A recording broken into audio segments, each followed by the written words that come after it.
Et puis c'est la rupture consommée entre les États-Unis et la Russie sur la Syrie. Les pourparlers, vous le savez, sont suspendus et chacun se renvoie la balle dans ce dossier. Les États-Unis n'ont pas abandonné la Syrie et n'ont pas renoncé à rechercher un plan de paix pour ce pays dévasté par la guerre, malgré la suspension de leur coopération avec la Russie, a assuré de son côté le secrétaire d'État John Kerry. Le porte-parole du Kremlin, Dmitri Peskov, espère que la sagesse politique, a-t-il dit, prévaudra à Washington et que les contacts dans les domaines particulièrement sensibles et indispensables pour sauvegarder la paix et la sécurité se poursuivront. Les précisions de Florent Rodeau. Moscou et Washington, désormais dos à dos dans la résolution du conflit syrien.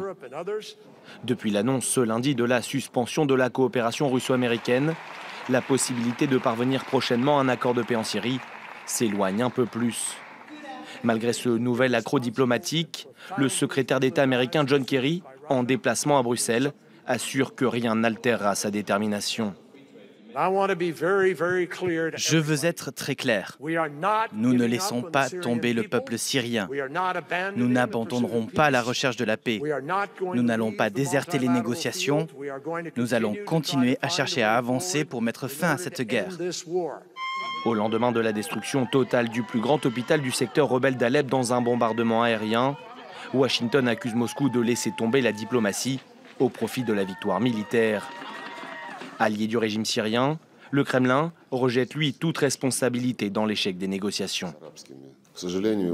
Malheureusement, depuis le début, nombreux sont ceux qui veulent nuire à ces accords et cela inclut l'administration américaine. Comme vous le savez, ceux qui sont contre une solution politique de la crise syrienne et donc contre le respect des pertinentes résolutions du Conseil de sécurité de l'ONU ont clairement élaboré un plan qui a fonctionné hier. Le dialogue russo-américain ayant été suspendu, les négociations pour un accord de paix en Syrie vont désormais se dérouler dans un cadre multilatéral.